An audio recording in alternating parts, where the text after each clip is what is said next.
Let's just say I had sold the business for $300 million. Where would I live? What personal trainer I would train with, who I would invite to my dinners, like what time I would wake up. Like most of us can live our exit lifestyle like way before we exit. This self-talk, you need to be perfect, you need to be stronger, you need to be bigger, you need to be faster, you need to be richer, you need to be more well-known, you need to be better looking, became so overwhelming. And I didn't even know I was running this program. But there was also another part of me that was being like, this is the only thing keeping you ahead. It's the reason I work as hard as I work. Yeah. How do I make this person's life better before I ask them for anything? Oh God, I love that. I mean, if they're a high value person, I am not the only one vying for their time. I used to have a mantra, which was perfect life, healthy family, and I had a certain amount of money I wanted to make. Totally. And I said it every day, perfect life, perfect life. And I realized I was driving myself crazy. Perfection is not real. It doesn't exist. Happiness is the real pursuit. You ask yourself the same thing 3 times a day. You ask yourself, what am I grateful for right here and now? It could be anything. I can walk. I have these 2 legs. I can breathe through my nose. I'm in Venice. We're doing a podcast with an amazing guy, Adam, I just met. Like whatever the thing is, you can always find a reason to be grateful.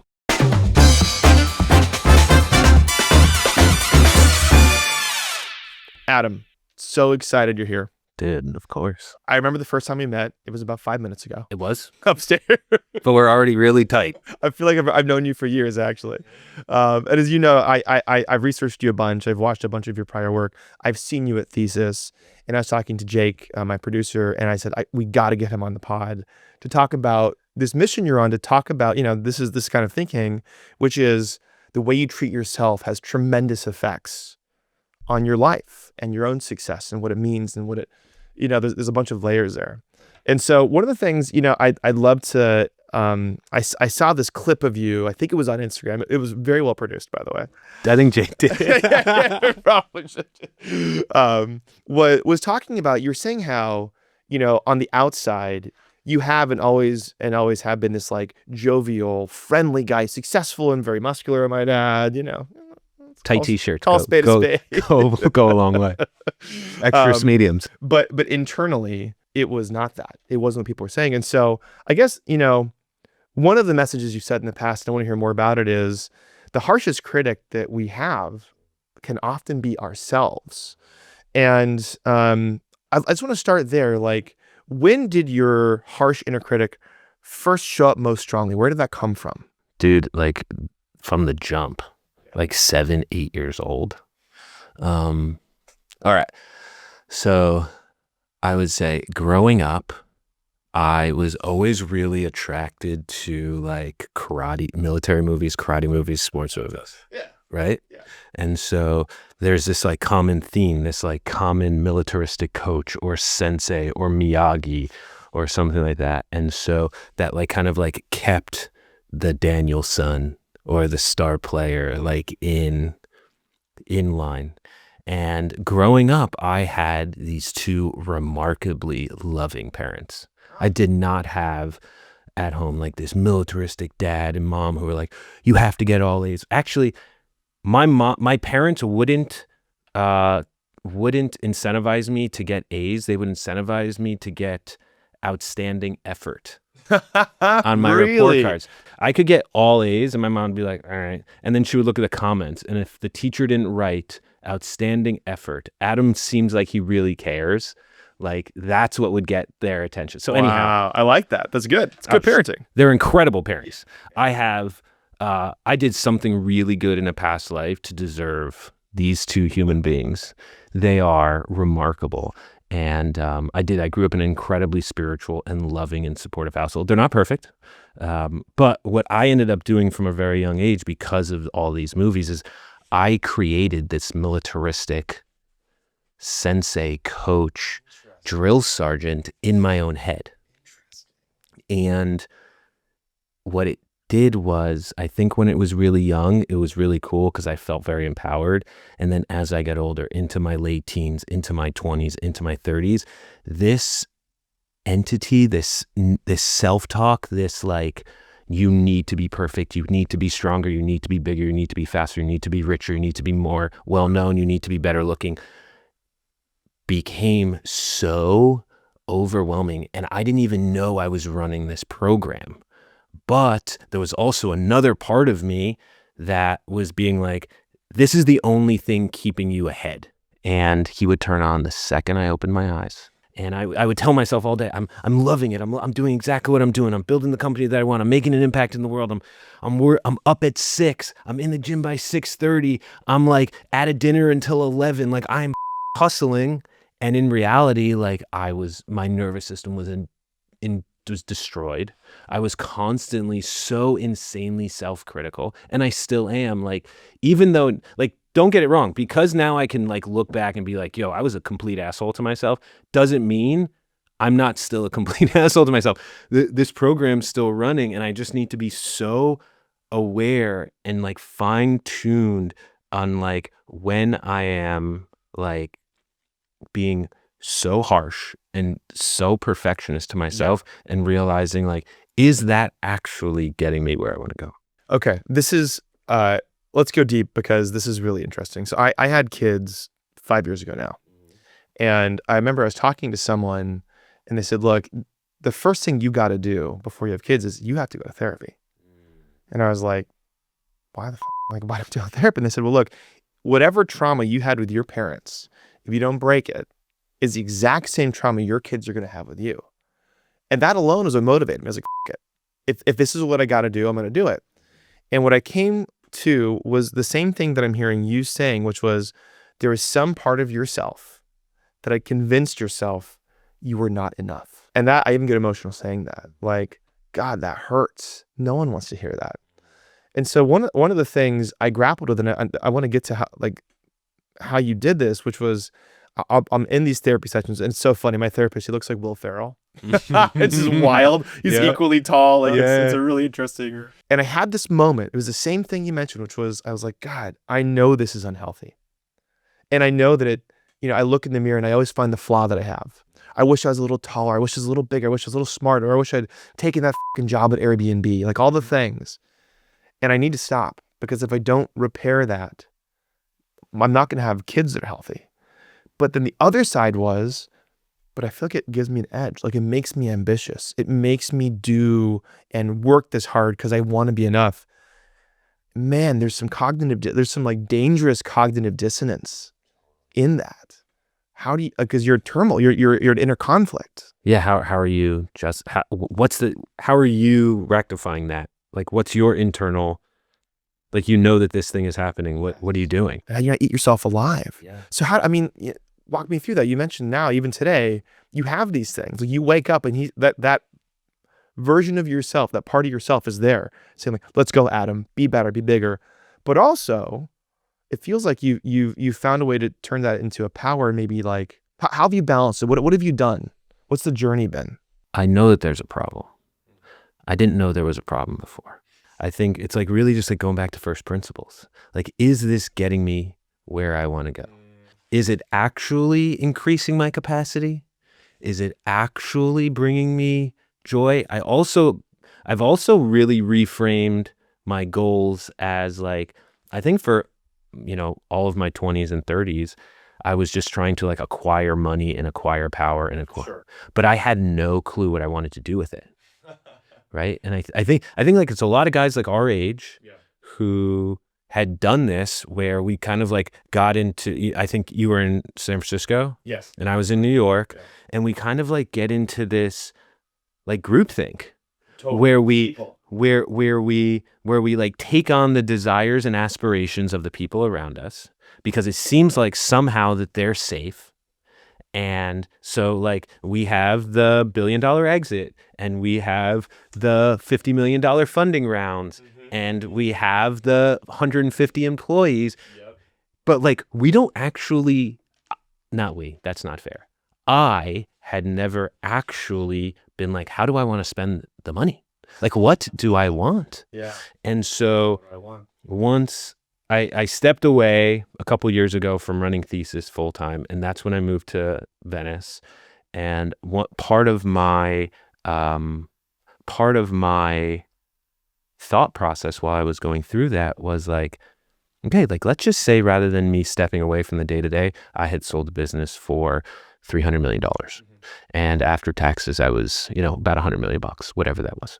And where would I live? Yeah. Like, and I got super granular, like how high the ceilings in the house were, what streets the house were, what surfboard I would ride, what chef I would hire, what personal trainer I would train with, who I would invite to my dinners, like what time I would wake up, what I would eat, like what is that exit lifestyle? Like, and like most of us can live our exit lifestyle like way before we exit, right? Like I really believe that if we really got clear, because most of us, again, I'll speak for myself. I'm not that fancy. Like I don't need the boat. I don't need the plane. It would actually feel like too much of a cognitive load to like have 3 houses. Yeah, it's more of a burden. Yeah, it's more of a burden to like keep all this stuff up. So like I don't actually need that much money to live like the lifestyle I really want to live. Yeah. And once I realized like I can live like 80% of the life I want to live post exit now, and rather than like pushing it off until I'm 70, right, and just like taking it on when I'm in my late 30s or early 40s, I'm just like basically like saving myself 30 years of pain. The reason I tell that story is I have a clear like first principles, like what I'm actually optimizing for. Yeah. And then and a lot of the like you need to be perfect is like not actually in service to the first principle. Yes. Like what we're actually building like we're building the life for. Yes. Like what is the experience we really, really want? And so for me, like injecting a pause especially when it gets crazy, like I've been studying spirituality for almost 2 decades. And the most powerful amongst all of these like crazy teachers and trips and esoteric learnings and these crazy books I've read and the psychedelics and all the shit, the most powerful thing has been pausing, just inserting space between like my ruffled nervous system and just stopping, allowing space in, and then with that space can come clarity, it can come source energy, it can come whatever it is that we want to call it, God, universe, light, pulling in, giving space for that to come in, going back to like, what am I actually optimizing for, right? And for me, it's like, if I had $100 million in the bank, I would surf every morning. That's it. That's like what I would do. And so now if I'm faced with like, do I need to take that 7 a.m. call because the guy in New York just needs to talk to me, or go surf, like I kind of have my answer, because the reason I would be taking the call is so that one day I can go surf. So why not just surf now? God, this is okay. So there's so much to unpack there. I have like 1,000 notes that I want to go through. So it reminds me, there's a story a friend told me. It was about, have you heard this one? It was a fisherman and the HBS grad. So there's this fisherman. He lives in the water, and every morning he wakes up, he sees his kids, he has coffee, he has a lovely morning. In the afternoon, he takes his boat out, he goes get some fish, comes back, they have dinner together. He's with his family all day. And this HBS grad meets him and goes, why don't you go in the mornings? If you fished all day, you'd have twice the fish count. And the fisherman says, well, why would I do that? He goes, because then with twice the fish, you could then buy a second boat and you get a crew, and then they could get 4 times the fish. And the fisherman goes, well, why would I do that? And he goes, because at that point, you could build a fishing empire. You could leave this life behind. You could move to the city and you could build an empire of fishing. And he goes, why would I do that? And the HBS crowd goes, because eventually, when all is said and done, you built this amazing, massive company. You could then move to a coastal village, spend your mornings relaxing, fish in the afternoon, spend time with the family you love. And I was like, God, if that, like, to me, the words are arrival fallacy. You have these people, and I think this is, honestly, I think it's both of us. If we're being honest with ourselves, still, you believe there's this moment, and once you get there, that's it. And so your life is pushed towards whatever it takes to get there. And that's when I'll finally be happy. That's when I'll finally be enough. And I remember I was working on, I assume you're a mantra person, you have a mala or something. Same. I have it in my bag actually. Um, and I used to have a mantra, which was perfect life, healthy family, and I had a certain amount of money I wanted to make. And I said it every day, perfect life, perfect life. And I realized I was driving myself crazy. Perfection is not real. It doesn't exist. And you can always find something that's perfect, but it's gonna thieve all the joy from your soul. Happiness is the real pursuit. And so as you're saying this, I'm thinking about, you know, this realization you had, which was, I loved it, man. You're like, I can live an exit lifestyle. What a great expression. Why wait? If you can be kind to yourself now and live the life that you want to live now, why wait? I love that. Another thing you mentioned that I wanted to dive into is the importance of pausing. And I think, and I don't know if you felt this, you know, I went to a party, a friend's, you know, big birthday party, and I met a bunch of my old friends, and who I lost touch with her in New York now, and a lot of them, they didn't seem super happy. And I realized that oftentimes people don't actually pause and ask themselves what you're saying, which is, what do I want? What do I actually want? And I'd be curious your take, but in those pause moments, when you pause and you ask yourself, what is it that I really want? What am I really going for? How does that change the narrative to yourself? I think I read somewhere that you have like a journaling practice. Like how does this interweave? How do you take these moments of pause, use it as a force of good to get yourself back into the right place, to be more self-compassionate and kind of pushing you in the right direction? I'm just curious, like, how you do that. So the most powerful use of pause is when it feels like shit's going wrong. So let's start there. It's like for whatever reason, like this morning, it was opposite side parking here in Venice. So it was so hard to find parking. And it just was like, I was 5 minutes late for a call, and the littlest champagne bullshit problem, but it just had my nervous system like off. Yeah. Right. And so little stuff, right? The internet in my house isn't working. The new super expensive water filter arrived and it's like broken. I got to put it back in the box. And like these little things, but they like really do. And then I show up to calls with my team and I'm like not present. Right. And I'm a little bit shorter. And I'm not, and the questions that I'm asking are more self-serving and not to increase their creativity. And so I think the most effective use for me for pause is when things are going wrong. And it's like, okay, like I'm fired up, I'm off, I'm like, my skin is crawling. It's pause. And then the way, what my teachers have taught me is pause. Mm-hmm. And we say, what a pleasure. What a pleasure. Why? Why do we say what a pleasure? Basically because we are reminding ourselves that the universe has given us this experience. It has come directly from source. It has come directly from the creator because there's something very specific that we need to learn. And sometimes it's just a pause. Sometimes, it could be, I was just telling Jake, I destroyed my surfboard the other day, because the wind came and threw it into rocks and the whole nine. So that happens and I'm like, shit, this sucks. But when I paused and I said, what a pleasure, immediately I was like, okay, this came from the creator. It's in my life for a very specific reason. And I immediately was like, I have a message either that I need to give or learn from the guy at the surf shop.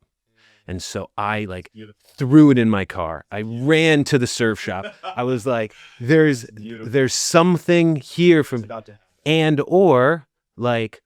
was there danger at the break that day? Yeah. Not that the waves were treacherous, but could there have been something bad? Something happens to my car while I'm in the water. Yes. I hit a rock or I hurt myself or I get pinned or something like that. And so the pause is to remind myself I never know the big picture. I never know what's really going on. The amount of information that my brain actually has is so minute in comparison to what's actually going on. What I can perceive is so tiny. And I think in these moments of pause, we we give ourselves space to remember that. I love that you're also taking opportunities to reframe what could be perceived as a negative as like, this could be a great thing. Okay. So you ever heard of this concept called segment intending? Okay. How about just remember that freaking book came out like a while ago called The Secret? Yeah, dude, that started my journey.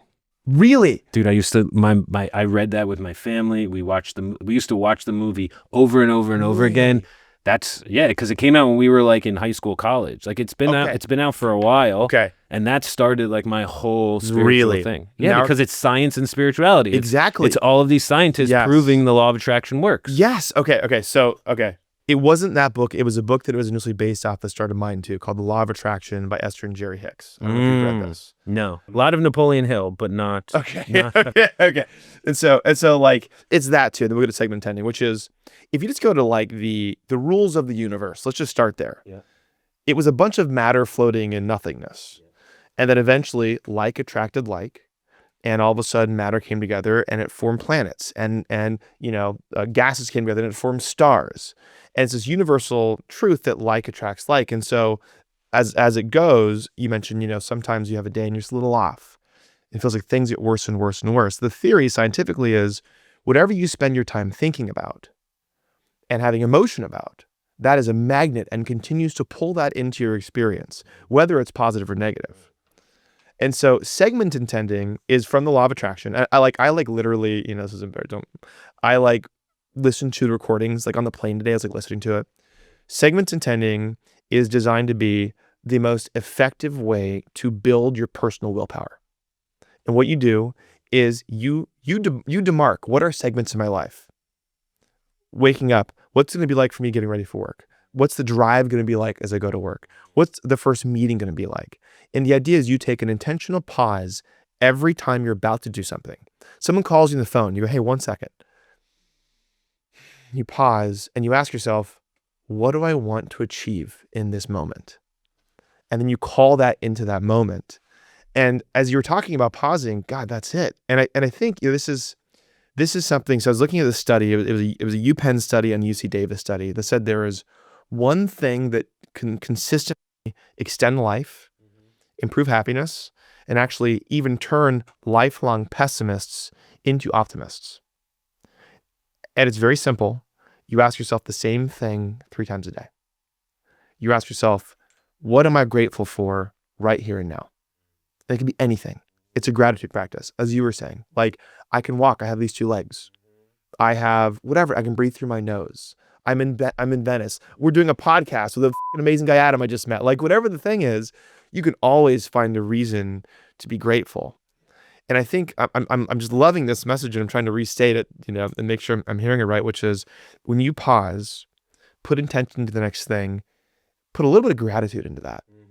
What you start to do, you start to steep in the place where it's self-love, but it also now starts to kind of emit from you. And as a result now, the rest of your day is going to be that. So let's talk about maybe if you're down, like ripple effects you've noticed. You do this stuff. You pause. You say, I'm going in a direction. I want to change it. And you start to feel the energy going in the right way you want. How have you seen that affect everyone around you, like your teams or people you're trying to sell or your partner? Like, what have been some of the ripple effects you've seen as you start to bring this into your daily practice? Before I get into that, I want to recognize that what you just said, I think, is arguably one of the most important things humanity has. And I'm not being dramatic.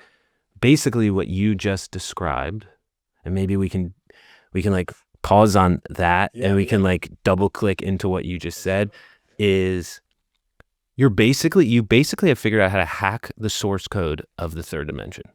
Let me explain to you what you're doing. So basically what you just said is, in micro moments, you inject intention. Yes. So in every moment, I'm sitting here like, what is my intention?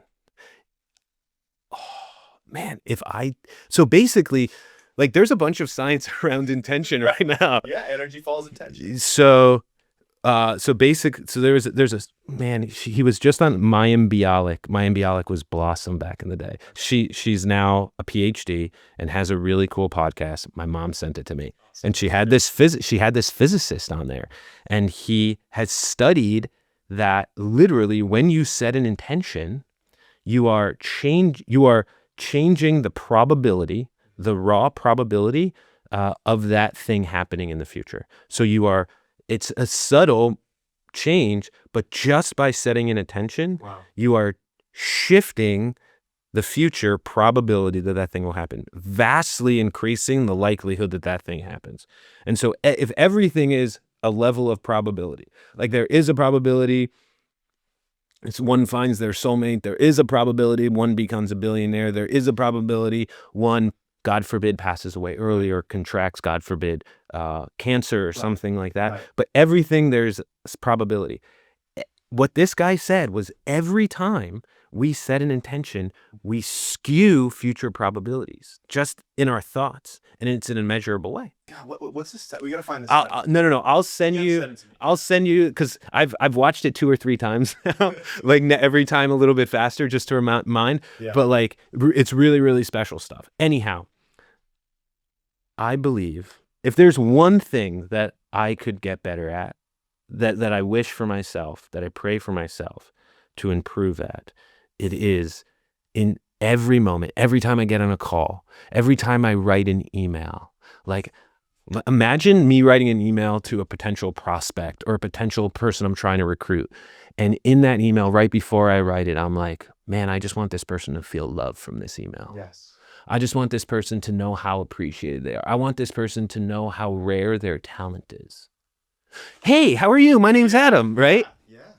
And imagine you were doing that. Imagine every time you walked into a coffee shop, you were like, I don't care how my coffee tastes. I just want the barista to feel deeply appreciated for how incredible their craft is. Yes. Whether it changes what you say or not, like energetically, it's going to completely change the way that you move about the world.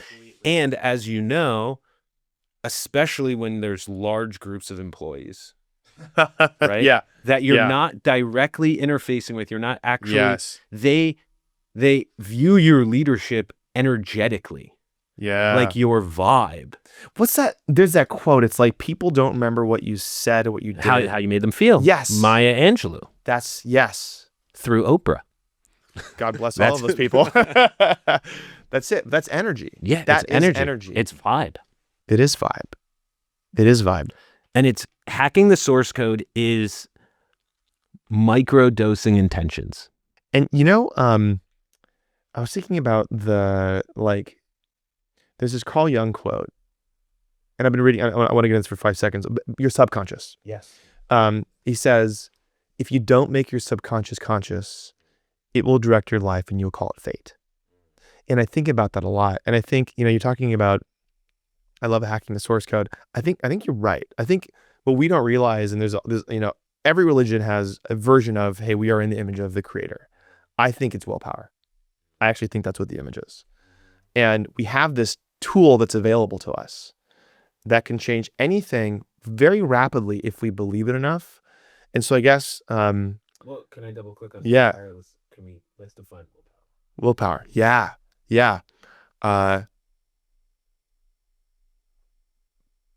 Pursuing harmony. What is in harmony with what you want? I was going through a thought practice the other day, and I was like, this is randomly metaphysical, but if you were a being on another planet and you didn't the way you lived is you just absorbed energy from the closest star. And that was this very peaceful life. There's no violence, there's nothing. And you came to this planet where the only way you survive is by murdering other living beings. That's the only way you survive here. You would go, what the f***? This is hell. And what it made me realize was, this is dangerous territory, is that there is no such thing as good and evil. Yes, let's go there. It is just what is in harmony with what you want and what is in disharmony with what it is you want. And I think we have this guidance system that you kind of feel in the pit of your stomach that tells you that often. And so if you listen to it and you just focus on what is in harmony with what you want, then I think that is willpower is pulling yourself in the direction that you want to go. And so bringing it back to, what we've been talking about a little bit, which is like, first of all, I don't think enough people give themselves the time to figure out what it is they do want. They just live. And as I mentioned, the kind of party, the friends in New York, like they didn't know what they want. They're just doing the thing they were told you do to be happy. You buy this car, you go to this school, you buy the house in this place, your kids go to these things. And there's kind of this, you can see it in their eyes. They're like, like they're not, they're not happy, but they think they should be. And that actually makes them doing the things. Do all the stuff they were told to do. And now actually they hate themselves more, which is tragic. When God, if you just taken a second to figure out, what do I really want and how do I find harmony there? It becomes a self-fulfilling cycle. You love yourself more. It feels more authentic. And as a result, I think everything starts to line up. Absent of that, it feels like you can just be kind of swimming upstream. I think it's really important what you said. And I think it's even for people that do a lot of thinking about thinking, it's hard for people to process there is no such thing as good and evil. It's really hard. I would say I'll add something to that to maybe make it a little bit more palpable. Awesome. There is no such thing as completely good or completely evil.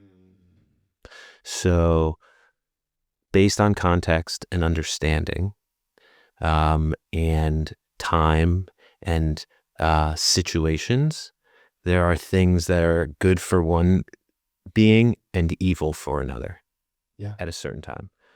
But if it's one thing that is good for one, it is evil for this person, it is good for this person, but it's not completely either one. Yeah.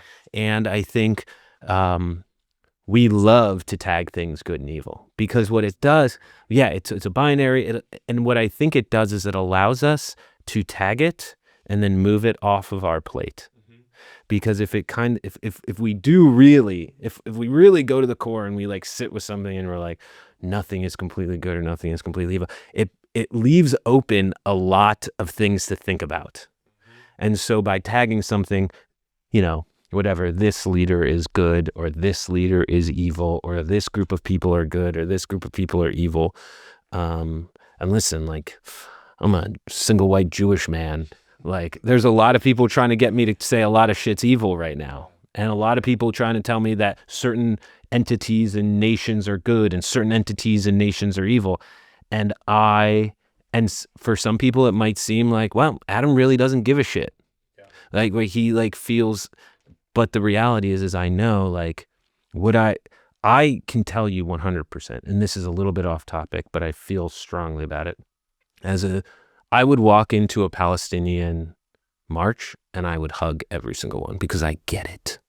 I get it.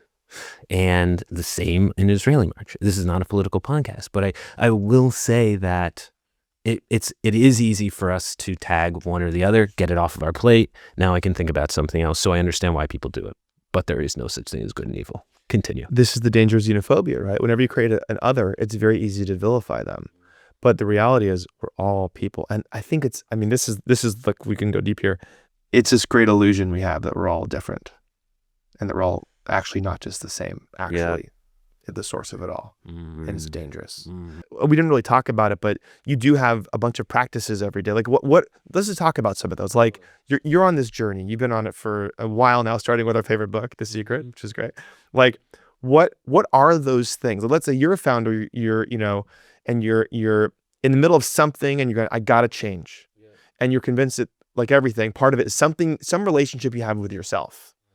How do you take practical steps to starting to turn it around? I think that one of the more powerful things that I realized is I was just straight lying to myself. I think we all lie to ourselves. We are. Yeah. All of the internal dialogue that I have telling me I need to be perfect, lies. The fact that I need to have this massive exit, lie. Basically everything's lie. It's not real. It doesn't align with first principles. It's all, and so we don't realize the frequency in which we're lying to ourselves. And it's really hard because, like, if you think about like your psyche, it's just you don't have that level of internal interrogation, self-interrogation. And interrogation is a tough word. Anyhow, so the thing that I did, that I adopted, that has allowed me to be honest with myself and identify my lies is this journaling practice that I have. Okay. So it's every day, 7 days a week for, since I read. 7 days a week. Yeah. It's a practice. Yeah. And it happens Spiritual. every day. Yeah. Every day. It's as important as coffee. Most of the time it comes before coffee. Wow. So basically it started because I read The Artist's Way. And it's a cult classic book, and it teaches you how to be more creative. But the main thing, one of the first things it tells you is to do these morning pages. Basically what it is you write 3 pages. There's no prompt. You just start writing and whatever comes out. And it's the whole idea of just like better out than in. Like some days I'll sit there and I'll write like, I'm tired and it's a little cold in here and I don't like my handwriting. And like, I need to call my mom back. And oh shit, I need to prep for the Healey interview, and all that shit. And so basically what it ends up being is just like this flow of consciousness where all of the thoughts that were like hiding in the shadows, kind of on the periphery of my mind, have a place to like go. Okay. So that was step 1. Just like, and I just write. And then what I started to realize was with these journal entries, I never reread anything I write. I never go back. It's like I never go back, I never reread, and I burn the journals when they're done. Oh, wow. So not only will wow, you straight up burn them. I burn them. I got a fire pit and they get burned. And basically what that has created is the safest place on earth for any of my thoughts.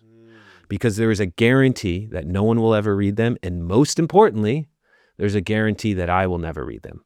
So here's where that unlock was. It was probably 2 months into this practice.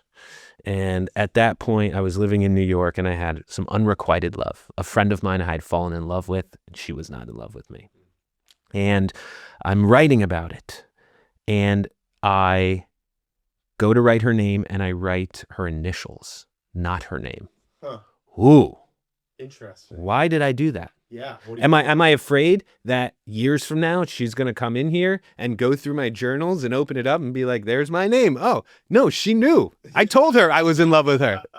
Right? Yeah. That's not it. Yeah. What I realized is I wasn't afraid of anyone else's judgment of me in this moment. I was afraid of my judgment of me. Was more painful for me to think of the future me going back and being like, that little bitch, that what a pussy that kid was. Wow. And so I was like, I care what other people think, but I really care what I think of myself. Yeah. And so I was like, I need to protect against this entity, this self-deprecating beating up of myself for like the mind states that I was in prior. And so I promised myself I will never reread a page. Wow. I will never, and I will burn everything. And so now I can literally write the most obscene, embarrassing shit and it gets out. I don't have to worry. Listen, I edit with my mom. I have 4 coaches that I pay. I have a spiritual teacher. I have parts work, IFS coach. I have an executive coach. I pay all these people to make my mind good. Yeah. And I edit with all of them. Yeah. I do. I just Can't do. Yeah. But this journal I don't have to edit with. This is the rawest, safest outlet for all of that stuff. And so it no longer lives in here and like eats me alive and grows and pulls things and manipulates and subconscious. It gets out, it gets articulated. The other thing is the journaling practice allows me to, when you have like a really tough conversation or you really need to articulate some feelings in a really nice way, and a part of the time for me, like I'm thinking about like firing someone or something like that, and it just like comes out ugly. Yeah.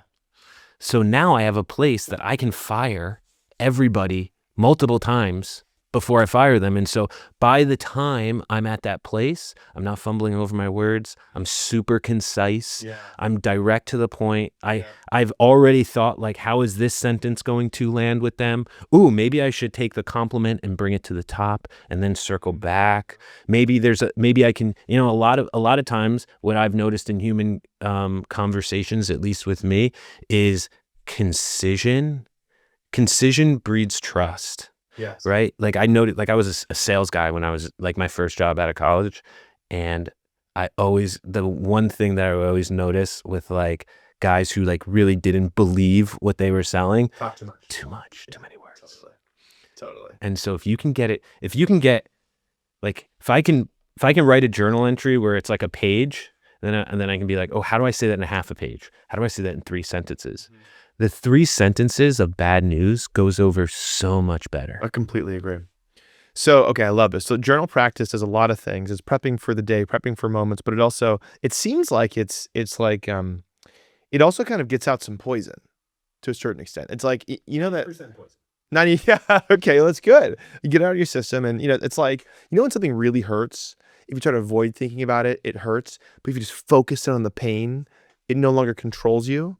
It almost feels like this is a way to and hopefully it's less and less over time, but the vitriol you have internally, that hey, whatever the thing is that could feel negative, you can get it out. And because you've now named it, it no longer controls you, you control it, which is really powerful. It's like, so another thing you mentioned, which I thought was so interesting when you were kind of admitting that you wrote the initials down versus this person's full name, which was like, well, maybe I was embarrassed. My future self would come read this and think that I was basically a big loser. And I did this thing called, it's called soul retrieval the other day. I'm sure you've done these. And the idea of the practice is you go back and have a deep conversation with your younger self. And this is a moment when I was feeling really down about myself. I was in the middle of a fundraise and it wasn't going the way I wanted to go. And it was just hard. And I felt like a really big loser. Like I just really, like, in those hard moments, you beat up yourself and it becomes worse. And I had this moment that was so moving where my younger self, like, kind of shook me and was like, Healey, like, you've done more than you ever thought you'd do. This is cool, man. Like, look what you're like. And it told me about all these wonderful things. And it was like this forceful gratitude practice where I was looking not through the eyes of my older self who might think I wasn't good enough, but through my younger self whose expectations I had already far exceeded. And it was emotional. I could just feel it. Like it brought some joy back to me. I was like, oh my God, that's right. And I think there's something about that, which is like, as you get older, there's that saying, it's the comparison's the thief of all joy, and it's, my version of it's like, it doesn't matter how big the yacht is in Miami you're on, there's always a bigger yacht. There's always a bigger yacht. And so it's like, if you can fight that as you get older, continuing to look around and who has more, and instead realize how wonderful you have it, there's something that really helps you. This is a metaphor someone gave me. They called it the marble test. Okay. So if you ever want to know if you're really happy in life, imagine that every person on the planet is a marble and you have a big bowl. Would you be willing to take your marble, throw it back in, and just grab a random marble? No way. Oh, no, yeah. I would never do that. No, absolutely. I love my marble. Totally. You know what I mean?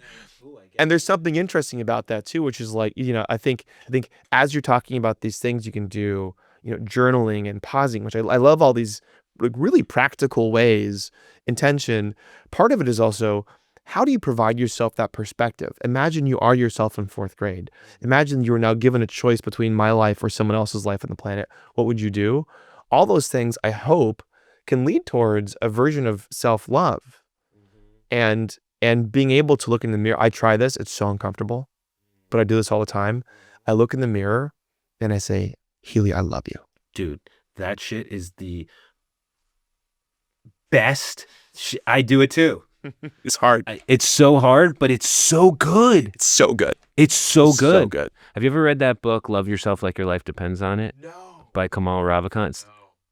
It's Naval's little brother. Really? Naval's little brother wrote a book called Love Yourself Like Your Life Depends on It. He was ex-Army Ranger turned Silicon Valley founder, raised 40 million. It went completely sideways, and he went into this deep depression. He realized he like deeply didn't love himself, and like created a almost like engineer's approach to figuring out how you can love yourself. Wow. And so it's like this super practical step 1, step 2, step 3. There's not a lot of woo in it. Like, I love my woo. And me too. there's not a lot of woo in it. It's just like this very practical, like this leads to this, leads to this, leads to this. And then some of it is like really, it's like that the main stuff is like looking at yourself in the mirror and you love yourself. Wow. And just like building those, like, I love myself. I love myself. I love myself. That's myself. So you can say it happily. Yeah, it's so crazy. Yeah, that's it's so great. crazy. Okay, I'm gonna check that out. That's great. It's a good one. It's free on Spotify audio. Okay. So and if you do it Love on yourself like your life depends on it. And Okay. if you do it on like 1.5 or 1.8, it takes you like 2 hours. That It's sounds the great. only book ever I've finished and immediately started all over again. Really? Yeah. Okay. Adam, this has been amazing, man. Okay, so I got 3 rapid fire questions. You ready for them? Yep. Okay. What is one decision that completely changed your career trajectory? The reality is like starting Thesis. And it came from this like idea that I love this product so much, and I like just like know the world needs nootropics, and it's helped me so much, and I couldn't understand like why has no one brought this to the masses yet? Like why doesn't this work? Yeah. And then also it was like the perfect storm because I was like really interested in building a direct consumer business and teaching myself like e-com, and I had this product that I was like, I'm so in love with this product. I could talk 10 hours a day, every day. I could talk about making your brain work better. Yeah, that's great. So following those two, it was a perfect storm, product and delivery and like marketing and sales system. So I got lucky that I was like really interested in both those things at the same time. And something you really loved. Well, you wanted. Adored. Like I would have done it for free. Yeah. Hell yeah. Okay. Second question. What is one change you made in your life or career that had massive, unexpected results? The greatest decision I ever made was starting to study spirituality, specifically through my teacher, Benjamin Malul, and the Kabbalah Center. And it was just like, it just raised me. It's just like, it was such a massive advantage. Like having a spiritual person guiding your decision, like helping frame your decisions. And, that was just singularly the best decision I ever made, was starting to study, getting on this path, devoting myself to that community, continuing to learn, continuing to share, and then integrating that into everything I did. You know what's so funny? I find that actually the most successful people I've ever met are all seemingly deeply spiritual. It's not a coincidence. There's something to that. Yeah. Okay. I love that. Okay. So here's, I guess, the last rapid fire question, which is, what is one thing that you think all successful people do that no one talks about? I don't know what all successful people do. I would say the one thing, I'll kind of commandeer this question, and I'll say it. I think like my greatest asset is the community, my friends, the people that you have around you. And I would say like really successful people are maniacal about the people that they keep close, and they're like they're constantly moving in people, moving out people. The truest statement is you are, I mean, and it's scientifically proven as well, where you are just a product of the 5 people you spend most of your time with. Including people you work with. Yeah. I mean, spouses, partners, parents, people you work with. I mean, whoever you're spending the most amount of net hours with, objectively, like that is who you're going to become. And I just see like the most successful people are like really specific with and unapologetic about moving them out. And when they find someone who's good, like there's always an agenda when you meet someone and you want to bring them closer, but like really at least I try to be like, how do I make this person's life better before I ask them for anything? Wait, I want to pause on that for a second. So the first thing you do when you want to bring someone into your life is you ask, how do I make their life better? Yeah. I mean, if they're a high value person, if they're passing my sniff test, like, and there's been a lot of people that have come into my purview that if they're passing my sniff test, I am not the only one vying for their time. Yeah. Right. Yeah. A lot of times, like, honestly, what works for me is like energetically being a grounding force for them, being a happy force for them, asking them really good questions, being super curious, and then just really trying to figure out how I can make their life better. I love that. Okay, here's one, which is, it's kind of like somewhat related, I think, which is, one of the goals of a leader, I believe, and as a founder, is you're trying to help your teams get to like flow and tranquility. Obviously, we've talked a bunch about how that starts internally, but Jake was telling me before that Adam Newman taught you like a pretty important lesson on leadership. Can you tell that story? The one thing that I've learned from Adam Newman is this, and I'm not sure if that's 100% it, but it's just like this devotion to vision telling. And I remember he used to say, like, my only job is to articulate vision and where we're going, and specifically how it is that what we are doing every day benefits the world. I love that. So we have it. The way that I've been able to circulate him was because we have the same spiritual teacher. And there is a lesson that teacher taught where it was like, you can't make your employees happy. You can make your employees, what you're optimizing for is excitement. Because happiness is not measurable. It's not binary. You can be doing the things that should make them happy, but they're not happy. However, if you can make someone excited, that's all. And you ask an excited person if they're happy, they'll almost always answer yes. Totally. Right? Yeah. So excitement is hackable. Yeah. Excitement is manipulatable. Like, you can create excitement. Yeah. And the equation for excitement is, one, ensure that every day they feel like they're going home a better version of themselves, plus the clarity and knowingness that their work is having a benefit outside of themselves. If, as a leader, I can deliver constant growth every day, getting better at your craft, or, at Thesis, we had personal goals, so outside of the office goals, and internal KPIs. And we as an organization were just as responsible for ensuring your external KPI was hit. And for some people, it was like losing weight or meditating or reading a book or signing up for a woodworking class. Right. That we were just as responsible for hitting those goals as we were hitting like whatever your growth or, ticket answer KPIs were. And so growth plus impact outside. And, I don't know anyone who is better at articulating vision and enrolling people in vision. And he was like, that was basically my job every day. It was like, I was just there to spit. These are my words.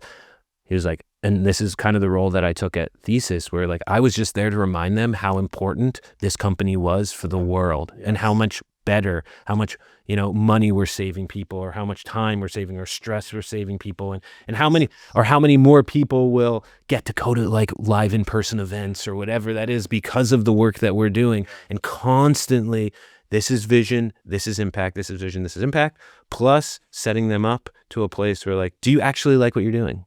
Is this something you would study on the weekends? I have the toilet bowl test of like, so the toilet bowl test is really simple. Like, if there is a part of the company that I'm like a function in the company that I'm working on, or just like I'm ideating on a new business, and I won't read it on the toilet in the morning, or I won't watch a YouTube video on the toilet in the morning, then I'm probably not that interested in it. Not that interested. You got to just want to see it right now, no matter what you're doing. Oh, I love that. That's great. I think the wonderful thing is like, so totally excitement. And it's also, I think this is from Dale Carnegie, but people need to feel important. Like, they are important. What they're doing is important.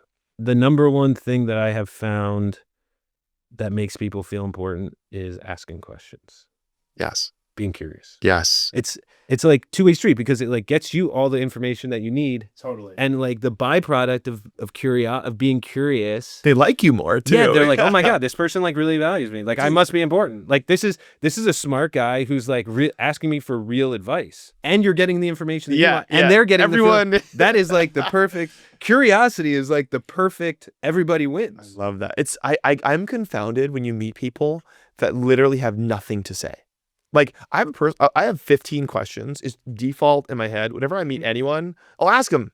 Dude, you got to publish that. Yeah, I should. That's super important. It is Yo, important. if you give everyone 15 default questions, yeah, bro, that's service to the world. I will do that actually as a follow-up, because everyone should know those questions. They're very easy questions, and you just start to build the foundation of who they are, and then you can always find something you're interested in. Okay, all right. Last question. So, going back to your, early self, early founder, where you were admitting that you had a lot of really hard internal dialogue, or monologue, whatever you call that, with yourself. If you could shortcut to where you've come today, knowing that you're still on the journey, what would be the thing you would tell that younger self to get you to a place where you start loving yourself more and getting to more self-compassion faster? What would be the message? I just would have done ayahuasca earlier. That's the truth. Yeah? Yeah. What was it? The first time I did ayahuasca, I did it with my Thesis co-founder and his now wife. And that was the day that I realized wholeheartedly, like, the creator did not put me on this earth to berate myself and to tell myself. The creator put me on this earth to love myself. And that's the mission. Like, and it came, in ayahuasca, things seem to come from like a female grandmotherly voice. But that's, it was just so clear. Yeah, I just went down ayahuasca earlier. I love it, man. That's awesome. This is great, man. Of course, Thank you man. so much, brother. Yeah, This dude. is Thanks great. for having me, man. Yeah.